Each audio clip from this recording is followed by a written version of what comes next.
एक लड़की कागज के फूल बेच रही थी, लेकिन वो फूल कोई भी नहीं खरीद रहा था। तब एक अच्छी विच वहाँ पर आकर उसके फ्लावर्स पर मैजिक करके उन्हें खूबसूरत और अच्छी फ्रेग्रेंस वाला बना देती है। अब ये विच आखिर कौन थी और उसने ऐसा कैसे किया? अब इसी के साथ हम देखते हैं एक विच को जो जंगल में अकेली रहा करती थी और उसका नाम द लिटिल विच था। और यहीं पर हम देखते हैं कि वो मैजिक करने की प्रैक्टिस करती रहती थी, लेकिन उसका कोई भी जादू सक्सेसफुल नहीं हो पाता था। उसके साथ जंगल में एक मेंबर और भी रहता है जो कि लिटिल विच का फ्रेंड था, और वो एक क्रो था जो कि लिटिल विच को अच्छी अच्छी बातें सिखाया करता था। अब लिटिल विच अपने फ्रेंड यानी उस क्रो को कहती है कि मुझे भी उस एनुअल पार्टी में जाना है जहाँ पर रात में सारी विचेस डांस किया करती थी और वहाँ पर वो काफी इंजॉय भी करती है। तब वो क्रो उसे बताता है कि तुम उस पार्टी में नहीं जा सकती क्योंकि वहाँ पर सिर्फ इनविटेशन वाली विचेस ही जा सकती हैं और तुम तो वहाँ पर इनवाइटेड भी नहीं हो और साथ साथ तुम बहुत छोटी भी हो। तब लिटिल विच कहती है कि मैं छोटी कैसे हो सकती हूँ क्योंकि मेरी उम्र 127 साल है। अब यहीं पर हमें दो बच्चे दिखाए जाते हैं जो कि सिबलिंग्स थे। उनमें जो लड़का होता है यानी जो भाई होता है उसका नाम थॉमस होता है। यहाँ पर थॉमस अपनी बहन से पूछता है क्या तुमने कभी कोई विच देखी है? और इन बच्चों को ये बात भी पता होती है कि साल में एक बार सारी विचेस डांस करने के लिए इकट्ठा होती है। रात के टाइम लिटिल विच अपने घर में चुपके चुपके से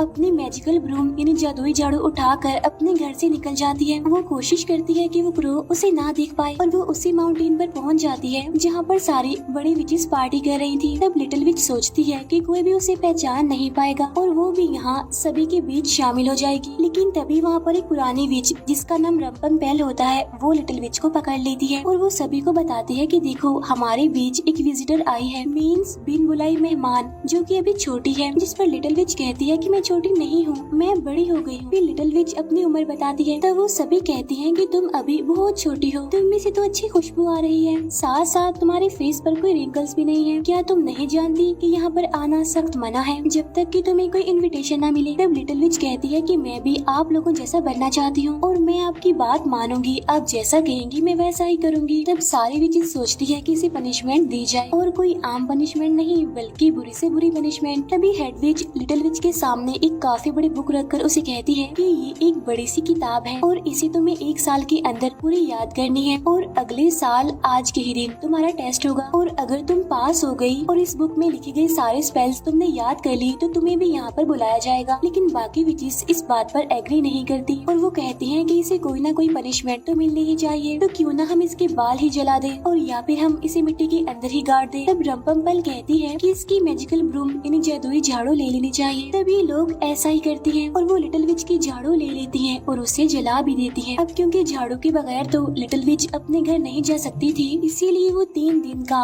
लंबा सफर पार करके इस भारी बुक को उठाकर पैदल ही अपने घर जाना पड़ता है। अब किसी न किसी तरह करके लिटिल विच इस बड़ी सी भारी सी बुक को लेकर अपने घर फाइनली पहुंच जाती है, जहाँ पर उसका क्रो उससे कहता है कि तुम्हें वहाँ पर जाना ही नहीं चाहिए था, तुमने गलती की है ये। तब लिटिल विच उसे वहाँ की बातें बताने लगती है कि वहाँ पर बहुत मजा आ रहा था, सारे लोग काफी इंजॉय कर रहे थे, डांस कर रहे थे और इसी के साथ मैं रंपमपेल पर भी काफी गुस्सा हूँ क्योंकि उसने मेरी जादुई झाड़ू ले ली और उसे जला दिया और मैं उससे बदला लेना चाहती हूँ। ये कहकर लिटिल विच वहाँ पर एक फेस ड्रॉ करती है जो कि काफी खौफनाक लग रहा था। फिर लिटिल विच कहती है कि एक दिन मैं रंपमपेल को ऐसा बना दूँ और अब वो उस बुक को खोल लेती है, वो बड़ी सी बुक जहाँ से उसने सारे स्पेल्स याद करने थे, लेकिन वो स्पेल्स अभी तक उसे ठीक से बोलने भी नहीं आ रहे थे, इसीलिए वो कोई ना कोई गड़बड़ करती रहती थी।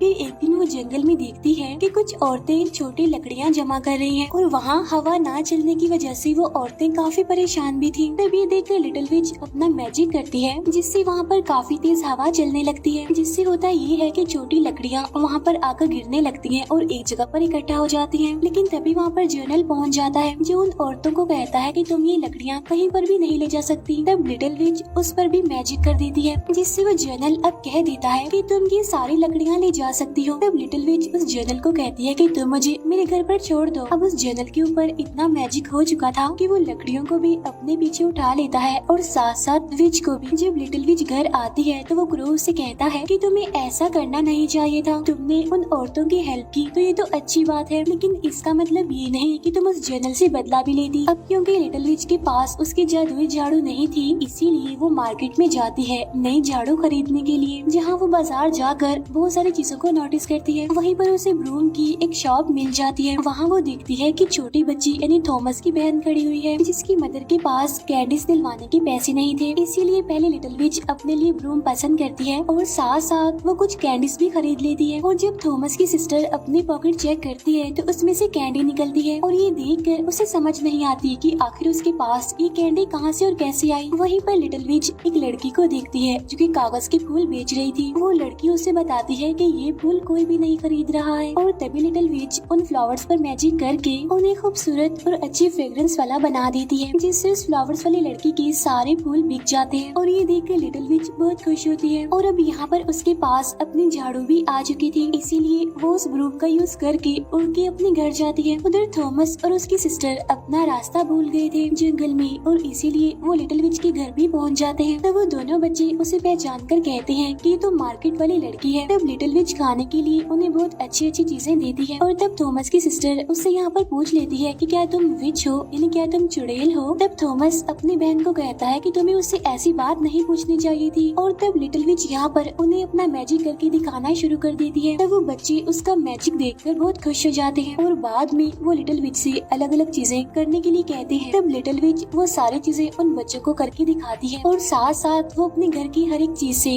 गाना बजाना भी शुरू कर देती है। और ठीक उसी टाइम उनके दरवाजे पर कोई आ जाता है और जब लिटिल विच बाहर आकर चेक करती है तो उसे वहाँ पर रंपम्पेल मिलती है। तो वो लिटिल विच को कहती है कि मैं यहाँ से गुजर रही थी तो मैंने सोचा कि क्यों ना मैं तुमसे मिलती चलूं और बताओ तुम्हारी पढ़ाई कैसी जा रही है, यानी उस बुक की पढ़ाई। तब लिटिल विच उससे कहती है कि आज मैंने कुछ भी नहीं किया क्योंकि मैं तो सफाई कर रही थी। यहाँ पर रंपम्पेल को पता चल गया था कि अभी अभी लिटिल विच ने मैजिक किया है, इसीलिए वो लिटिल विच को कहती है कि तुम्हें पता है ना कि आज फ्राइडे है और फ्राइडे को मैजिक नहीं कर सकते। वहाँ पर रखी हुई बास्केट देखकर रंपम्पेल उससे पूछती है क्या तुम्हारे घर में कोई विजिटर है। तब लिटिल विच इनकार करती हुई कहती है कि नहीं नहीं, मेरे घर पर तो कोई भी नहीं है। अब यहाँ पर वो जो दो बच्चे होते हैं यानी वो सिबलिंग्स वो चीखने लगते हैं तो उनकी वजह से यहाँ पर लिटिल विच को भी चीखना पड़ता है। तब रंपम्पेल को शक हो जाता है कि घर के अंदर कोई ना कोई तो जरूर है और वो ये सारी चीजें अपनी बुक के अंदर नोट भी कर लेती है। अब लिटिल विच इन बच्चों को वापस इनके घर भेजती है, लेकिन रंपम्पेल उन बच्चों को पकड़ लेती है और यहाँ पर उसे पता चल जाता है कि ये वही बच्चे हैं जो लिटिल विच के घर पर छुपे हुए थे। उधर क्रो लिटिल विच को समझा रहा होता है कि जब तुम्हें पता था कि फ्राइडे को मैजिक नहीं करते तो फिर तुमने मैजिक क्यों किया। तब लिटिल विच कहती है कि मैं तो उन बच्चों को बस खुश करना चाहती थी। अब लिटिल विच यहाँ पर उस बुक को पूरे साल बहुत अच्छे से पढ़ती है ताकि वो सारे मैजिक स्पेल्स याद कर सके और वो हर टाइम कोशिश करती भी रहती थी कि वो इन स्पेल्स को ठीक से बोल सके। अब इसके बाद यहाँ पर विंटर सीजन आ गया था जहाँ क्रो को सर्दी लगने की वजह से वो बाहर जाने से मना कर देता है। तब यहाँ पर लिटिल विच कहती है कि मैं जरा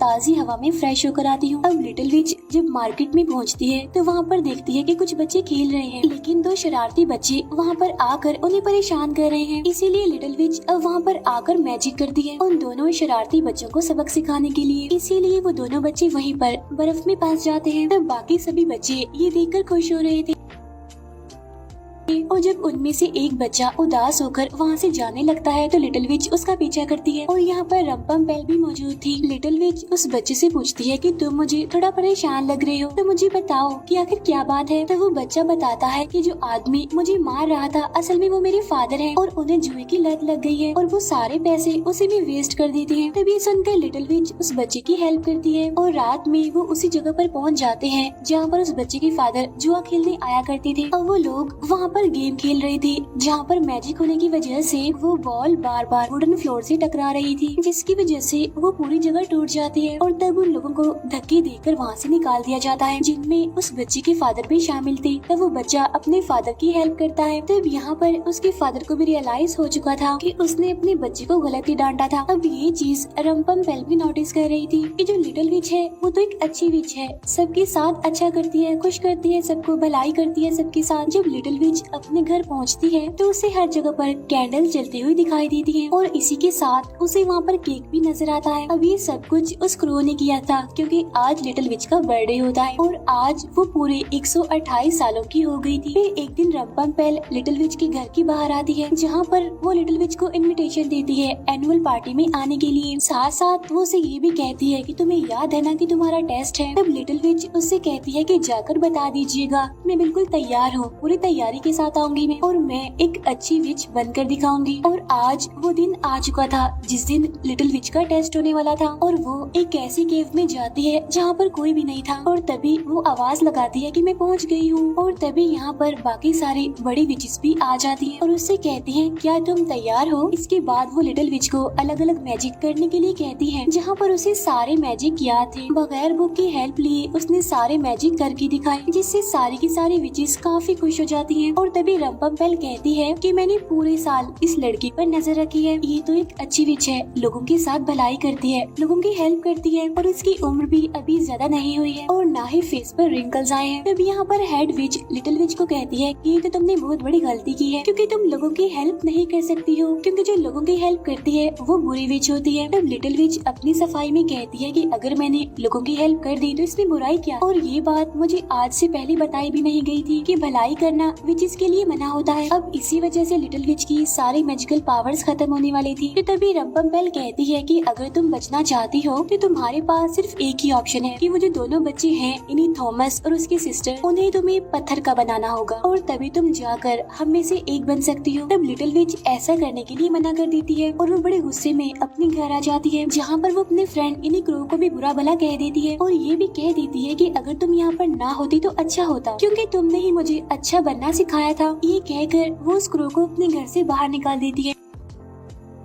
अब पूरा एक दिन होने वाला था, इसीलिए वो उन सिबलिंग्स यानी थॉमस और उसकी बहन के पास पहुंचने वाली थी। उन विचेस की बात मानकर उन्हें पत्थर का बनाने के लिए वो स्पेल्स भी पढ़ती है, लेकिन वो ऐसा नहीं कर पाती। लिटिल विच उन दोनों बच्चों को बताती है कि मैं कोई बुरा काम नहीं कर पा रही हूँ। तो वो दोनों बच्चे कहते हैं कि इसमें कोई बुराई नहीं है, बल्कि ये तो अच्छी बात है। तब लिटिल विच उनसे कहती है कि आज मेरे जादू की आखिरी रात है और इसके बाद मैं कभी भी जादू नहीं कर पाऊंगी। लेकिन तभी लिटिल विच उन बच्चों की चारों तरफ एक जादुई घेरा बना देती है ताकि कोई दूसरी विच आकर उन्हें नुकसान ना पहुंचा दे, उन्हें परेशान ना करे। तब रंपम्पेल वहाँ पर आकर लिटिल विच को कहती है कि अगर तुमने इन बच्चों को ना मारा तो मैं मार दूंगी इन बच्चों को, और ये बात तुम भूलना मत बल्कि याद रखना। अब जब लिटिल विच घर आती है तो वो सोचती है कि अगर ये मैजिकल बुक ही खत्म हो गई तो सब कुछ खत्म हो जाएगा, क्योंकि किसी भी विच को एक भी स्पेल याद नहीं है। इसीलिए लिटिल विच सारी तैयारी करके उन स्पेल्स को याद करके चली जाती है। लेकिन जब वो अपनी पॉकेट के अंदर मैच बॉक्स डालती है तो वो मैच बॉक्स वहीं पर गिर जाता है। अब यहाँ पर वो क्रो सोचता है कि उसे लिटिल विच की हेल्प करने के लिए जाना चाहिए, और आज की रात वही रात थी जिस रात सभी विचेस मिलकर डांस करती थी। अब लिटिल विच वहाँ पर आकर जादू करने लगती है। वो सभी की ब्रूम एक साथ बोन फायर में डाल देती है और इसी के साथ वो सारी मैजिकल बुक्स को भी बुला लेती है और उन्हें भी वो बोन फायर में डाल देती है। लेकिन उसके पास मैच बॉक्स नहीं था और एक मिनट के लिए